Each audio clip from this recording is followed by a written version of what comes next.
Welcome to another Figuring Out Japan video, and in this video I'm going to talk about the Bricklink Designer Program.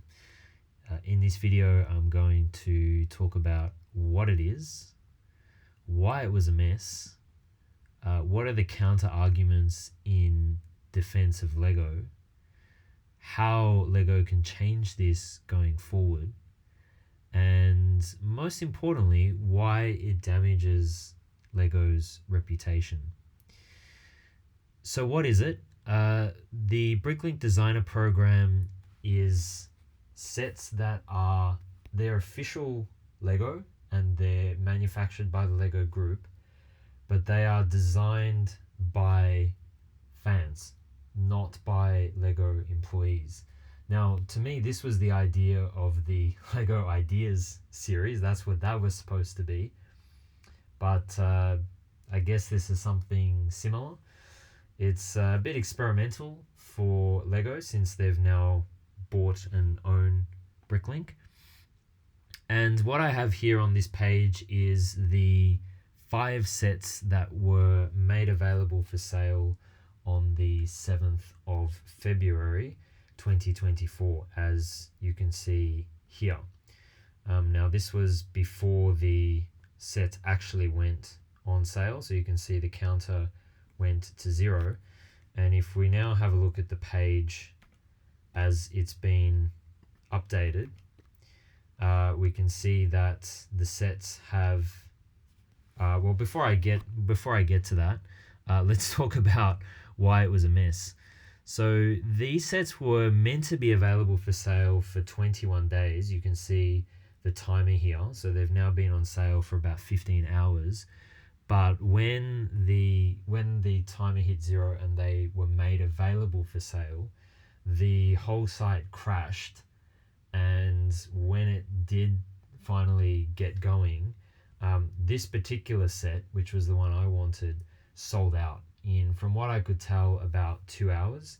And we can see here already after 15 hours that a second set is sold out, a third set is nearly sold out, and I'm very confident that these other 2 sets will also sell out.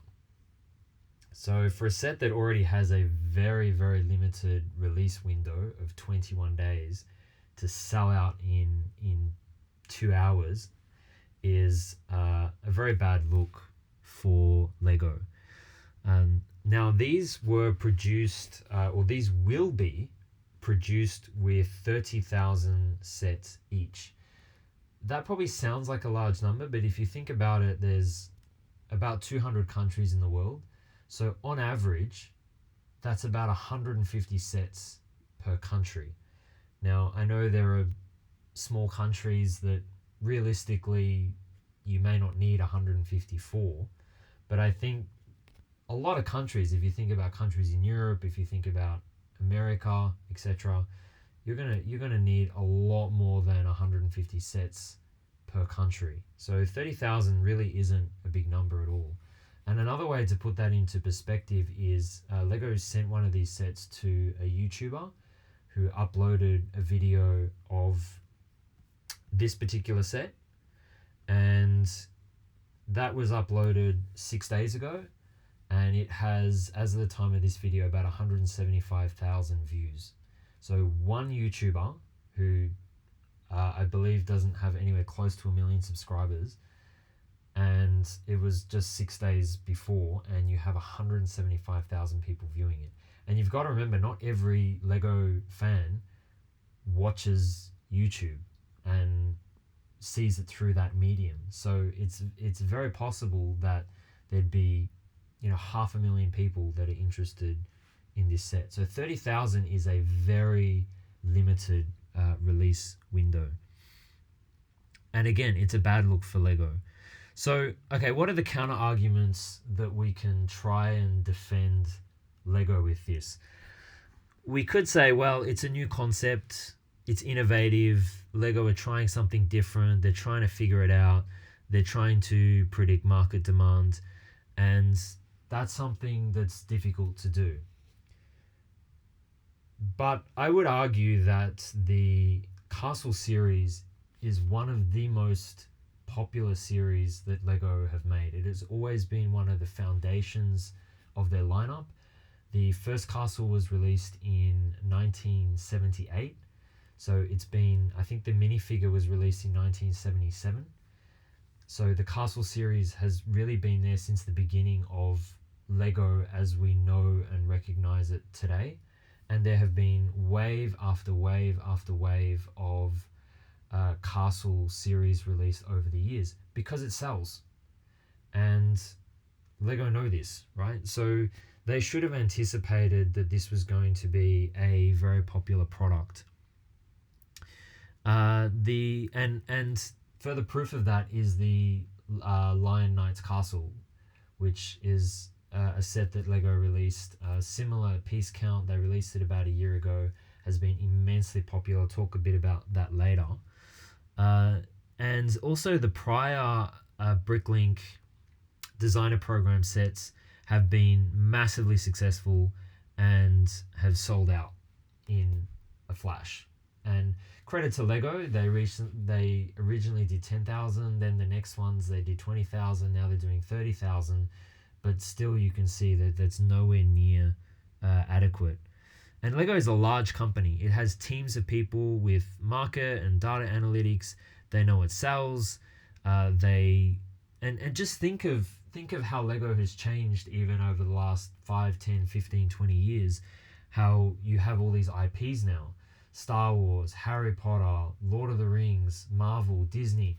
Lego knows this sells, so they keep making more of it. You think of the AFOL, the adult fans of Lego. Same thing, right? Lego keep making bigger, larger, more expensive, more complex sets that are geared towards adults because they know it's popular, they know it sells.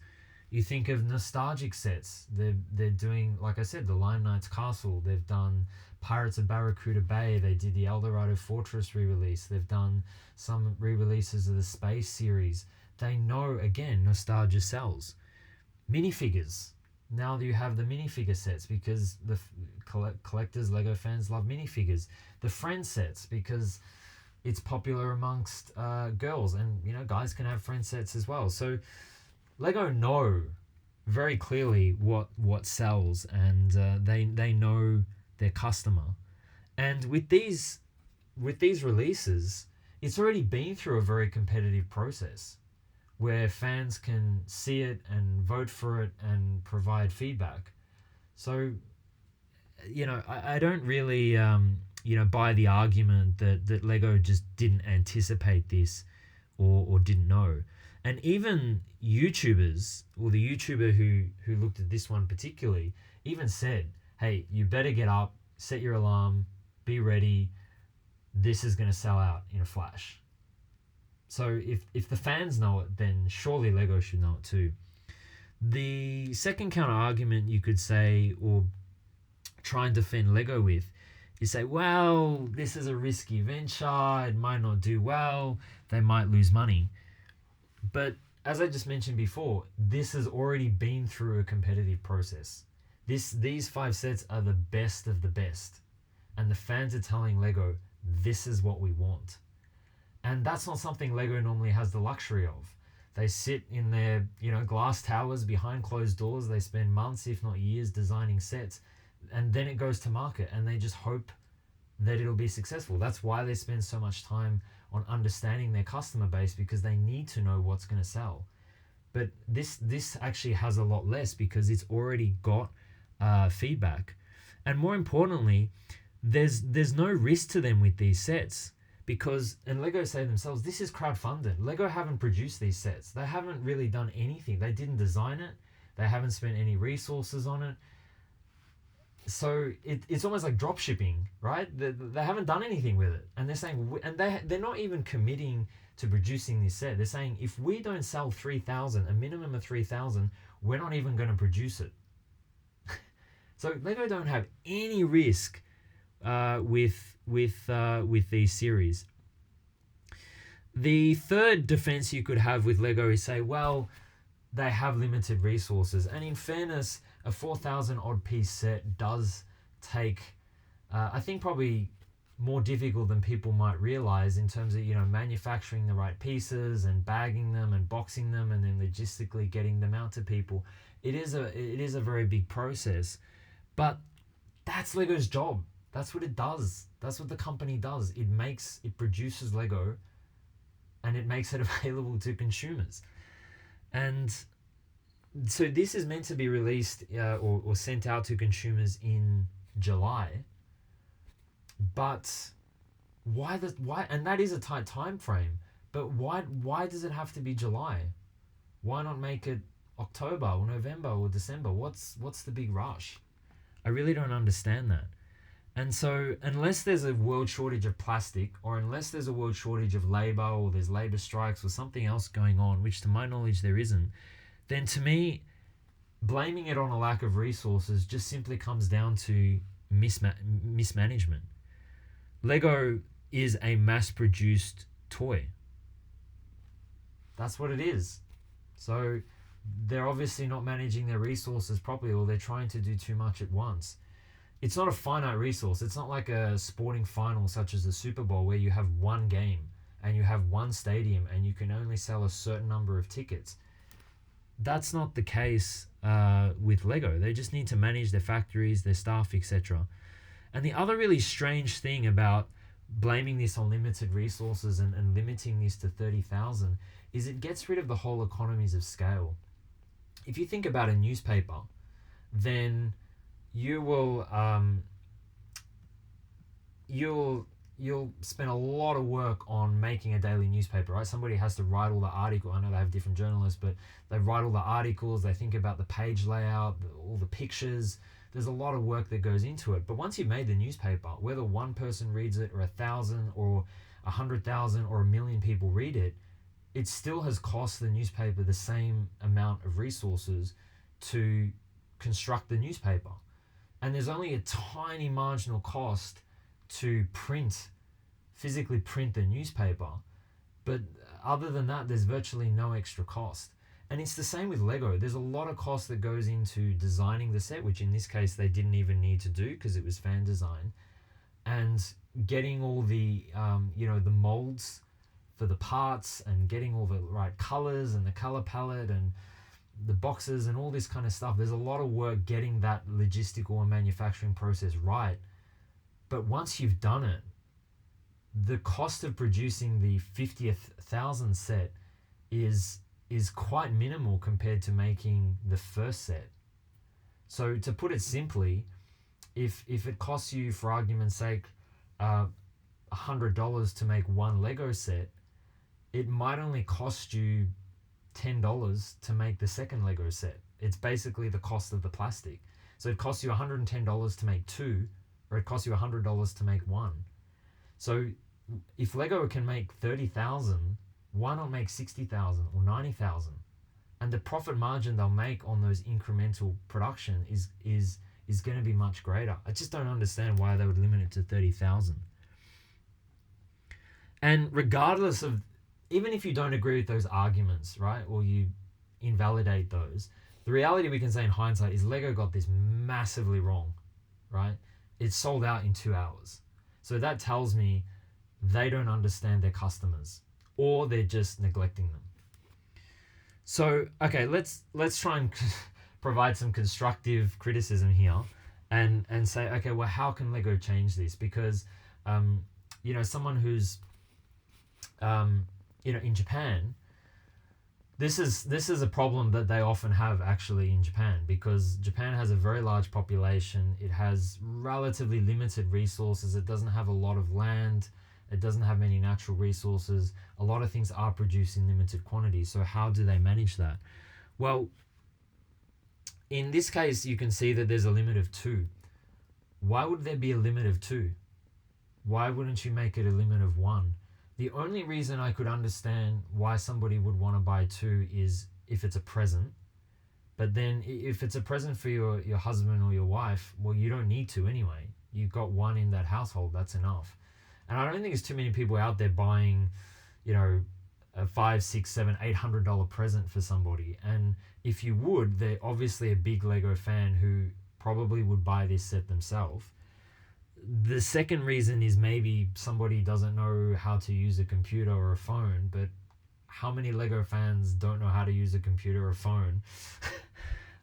And the other thing is maybe you want to keep a copy for yourself unopened. And in fact, the YouTuber who showed this set even said themselves, oh yeah, I want to buy two so I can keep one in the box. But to me, that's just trying to profiteer off it, because you might say, well, I want it for my own collection and keep one in an unopened. The only reason, well, actually, an unopened Lego set has no value.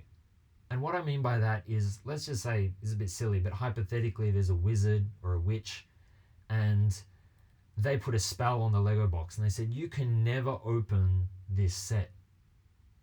Who would want to own it? Who would want to buy it? Because all it'll ever be is a cardboard box that you can look at, which it might be worth $5, right?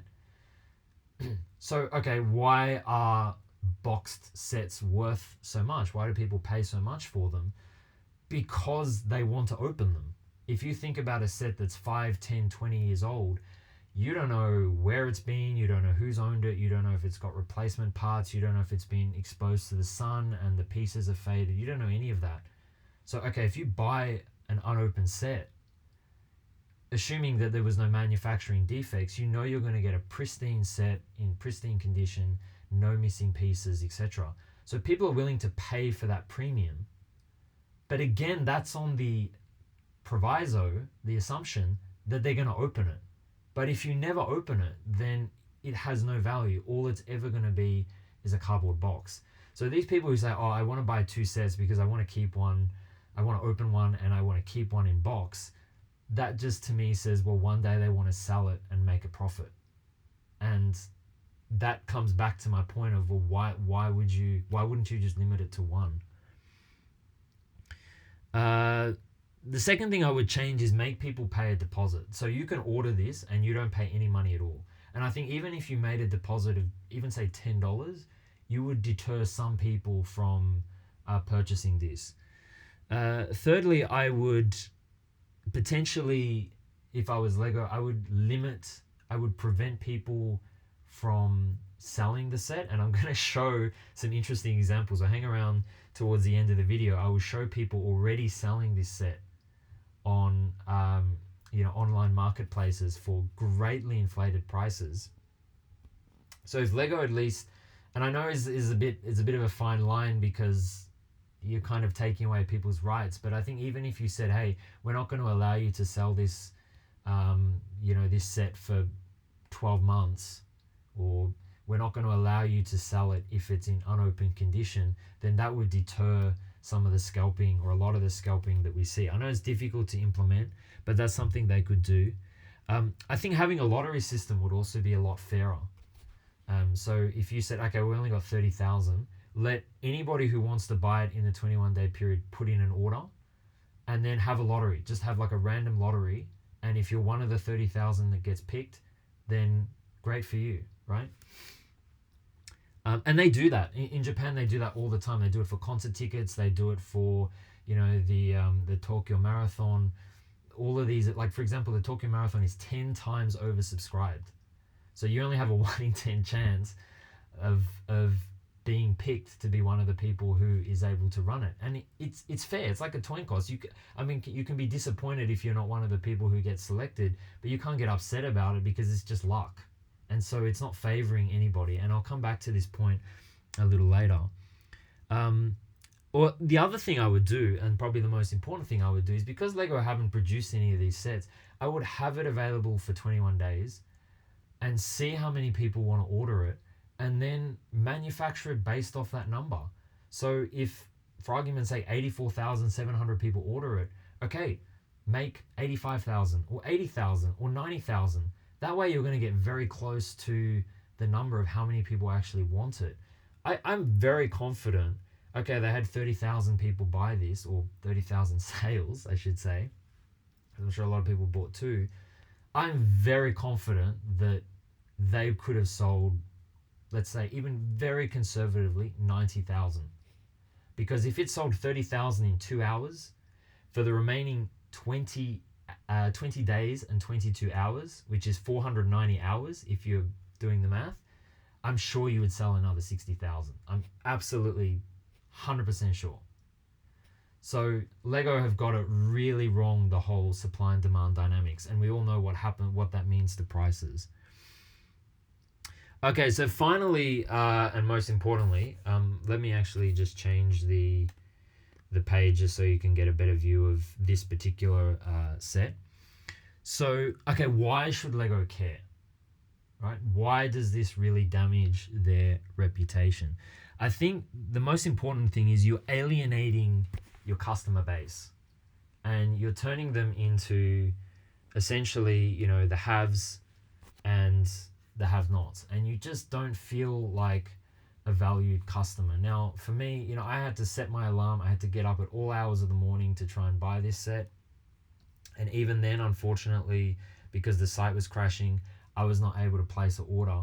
But one thing that was really interesting to me was they made this available for sale at 8 a.m. And I'll even show the page. There it is, 8 a.m. Pacific time. And Lego, I think, really, and I know a lot of the viewers are going to be people in America, and I love America, so there's nothing against America. But I think it just shows that Lego here are clearly favoring a particular market. 8 a.m. is a perfect time, right?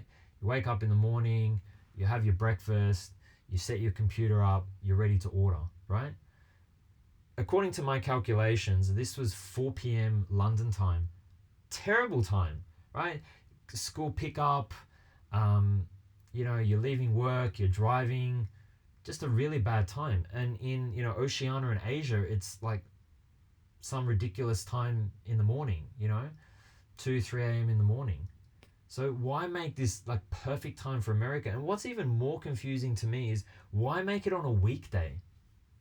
Why not make it on a weekend, at least where it's a little bit fairer and everybody has an opportunity to buy this? Now, you might argue, okay, well, they need staff, and if the site crashes, well, that happened anyway, and clearly it didn't help the situation. So it's really strange. And I'll maybe just skip to another point that I was going to make here about favoring particular markets, because I always have a little chuckle when you see all these YouTubers and they say, oh, this is the US dollar price of a set. And everybody always quotes Lego prices in US dollars. So here's just an example that most people are probably familiar with this set. The Lego UCS Millennium Falcon, released in October 2017, it was $850 US dollars. Okay? So, okay, let's quote the US dollar price. Now, if you have a look at the if I just take a simple example of Australian dollars, right? In October 2017, the price, $1 US was worth about $1.30 Australian. Okay, so what that means, and you can see it was pretty consistent in the time period before it. And in fact, the Australian dollar was even stronger before that, right? I mean, if you go back a bit earlier, it was even stronger here.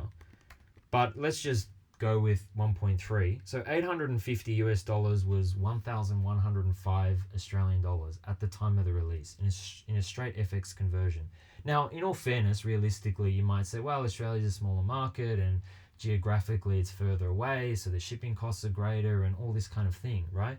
So we could say, okay, well, let's be a bit more conservative and say charge 1,150, or maybe even charge $1,200. But no. Lego decided that they would sell it for $1,300, right? And so as a consumer in Australia, you're paying an extra $200 for really no reason at all. And so you just feel like you don't matter. You almost feel like Lego is saying, you know what, we don't want you to buy it. And it really has got to the point, even for me, just generally speaking, I just don't buy these large sets from Lego. I just hope that and you do see a little bit of this. People buy a set like this, and they start making it, and they just can't be bothered. They realize it's so big, it's going to take them so many hours to finish, or they build it and they don't really know where to put it or what to do with it, so they sell it. Now, I don't own this particular set, but I do own a couple of other larger sets, And that's what I do. I just wait for somebody who wants to sell it secondhand, and I get it for a cheaper price, because I really just out of principle go, no, I'm not going to spend an extra $200 just because Lego decides to mark it up.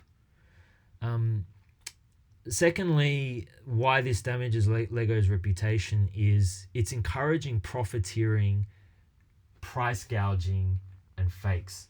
Now, I actually sent an email to Lego, and they came back to me. I won't show you all the long detailed email, but basically I said, yeah, we we're really sorry about that you had this experience, and we do try and protect the Lego community from this kind of stuff. But let me just show you what happens here. So here is a set, remember, that was meant to be available for sale for 21 days. It's sold out in 2 hours, and here we are basically 12 hours after the release, and I go to eBay, and there are 3 people selling this Lego set at these prices, right? And so it came up here, 530 Australian dollars, 1,000 US dollars. So that's about 1,500 US dollars. And same for this one, and same for this one. So here are 3 sellers already selling this set for 3 times the price that it was available for retail. Now, and what's interesting to me is if you look at these listings, they don't even try and make excuses and say, oh, I accidentally bought 2, or I got an extra one for a present, and I don't need it. They're just saying, hey, yeah, I've got this set and it's available for sale. And interestingly, they even state, hey, I can't send it until July. This is actually a violation even of eBay listing policy, because if you you can list pre-sale items on eBay, but you have to ship it within 30 days because there's certain time periods in terms of, buyer protection and all that sort of stuff. So they're even violating eBay policy.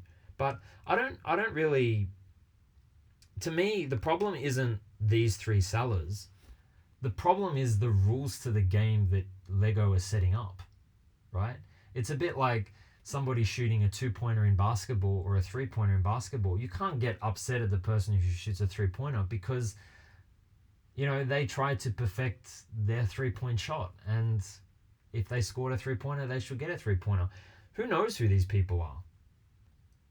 There are professional scalpers. There are people who have third-party software that is specifically designed to, get into these sites in a timely manner and buy large quantities of it. And they know what's popular, and they know what's going to sell. They know what they can make money on, and they can do it. And even this limit of 2, there's nothing stopping you from creating multiple Bricklink accounts, using multiple different credit cards. People could buy, and I'm sure that there's people who would have bought 4, 6, 8, 10 of these, right? And good luck to them, Like, if they're going to make money out of it, good luck to them. This is Lego's responsibility. This should not happen. You should not have a system that's designed such that people can make $1,000 of this set when it's barely been made available for 12 hours. It's really it's really poor, and you can even see here in the the details. They've even included in the listing details. They're saying that they don't get charged. I don't know if you can read it. It says you will only be charged if this project is funded, in brackets, receives at least 3,000 pre-orders, and once the product is shipped to you. So they don't pay any money until it's actually shipped, right? And yet they can sell it and get the money today. Yeah. So this is Lego's responsibility, and so it really changes the dynamics of what Lego as a product really is.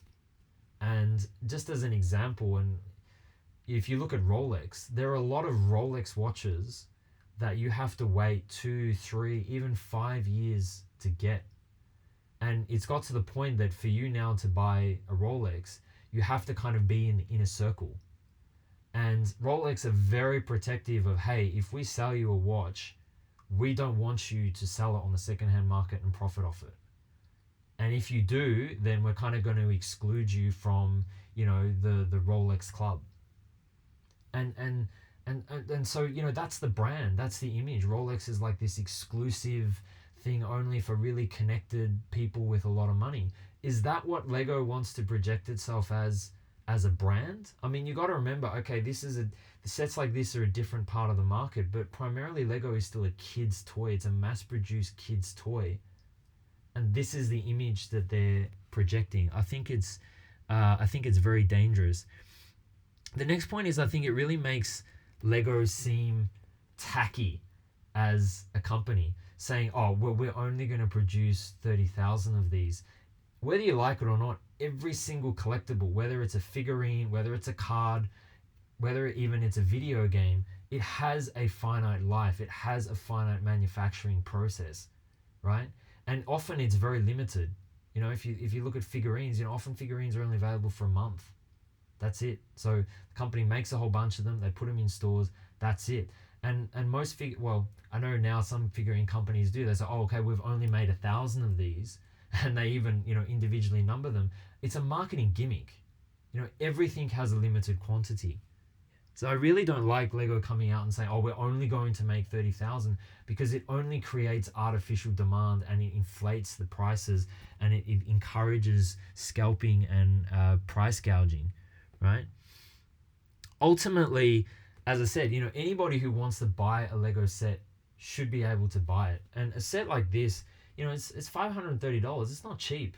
Even for an adult, that's a lot of money. So if you're sitting there as an adult saying, hey, I'm willing to spend this money to buy your product because I love your product and I believe in it, and then that company says, well, actually, we're going to really limit the quantity because we want to artificially drive up the price, it's just silly. And I would like to think, and I do think, that there was nothing sinister or deliberate in what Lego were doing, but it's just so badly mismanaged, I think, and it's really damaging their product. And I think ultimately, coming back to the point that I was saying before, as a consumer, you just don't feel valued, and it just doesn't produce brand loyalty.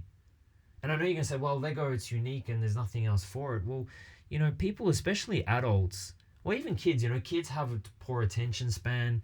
Adults are very time poor. They'll move on to other things. Even with collectibles, they'll move on to cards, video games, figurines, etc. And especially for adult fans of Lego, it's hard. You see all these videos on YouTube where people have rooms dedicated to Lego. That's not the reality. Most people, they have family, they have kids. They don't have a room dedicated to Lego. They don't want their kids to touch it and break it. So it's a big investment, not just with money, but even space, to say, hey, I'm going to buy this massive Lego castle. I'm going to have it in my house. I'm going to display it somewhere proudly where it can't get damaged. There's not many sets you can do that with, right? And so I think it's really disappointing when Lego come and create this system. And just to finish off, I wanted to show another example here about how Lego are mismanaging it and not creating brand loyalty and some of the stuff that's going on in the market. So here's just another simple example of the Lion Knight's castle. So again, castle set, very popular. This retails for 600 Australian dollars. You can see it's temporarily out of stock. Can't buy it anywhere. There's no shops that have it. Lego Online doesn't have it. Lego Store doesn't have it. And in fact, even I noticed a funny thing. The Lego stores, at least in my region, they don't even have a phone number. So you can't even call them up and say, do you have this in stock? And I know that because then I went to the store and asked them in person. And I said, well, next time I want to save myself the trouble and ring, do you have a phone number? They said, no, we don't have a phone number. I've never heard of a retail shop that doesn't have a phone number. But okay, $600, you can't get this, right? So, okay, you go to Amazon. There's 3 available, $833, $1,099, and $1,368. So even at the cheapest, you've got a markup of 50% for a product that hasn't even been retired. So what does that encourage? It encourages price gouging. It encourages scalpers, you know? And this stuff is selling. Here's an example. On eBay, it sold yesterday, $799 plus $59 postage. And you include the postage because I believe the price on the Lego store, it's after a certain threshold, it's free postage. So that's your total cost, $600 you buy it from Lego, but people are spending $860 on eBay because they can't get it anywhere else, right? And same thing on Amazon, similar prices. So what does all this lead to? This is what it leads to. This is the end game, right? This is a fake. This is not genuine Lego, right? And again, don't hate on this person, right? They're not trying to trick you. They're not trying to rip you off. You'll notice that in the listing, there's no mention of the word Lego. They're saying it's compatible. They're saying it's a mock. They can't say it's fake, because if they say it's fake, it'll be removed from eBay, right? And even if you look at the picture here, it says clearly in big letters, capital letters in red, not Lego brand.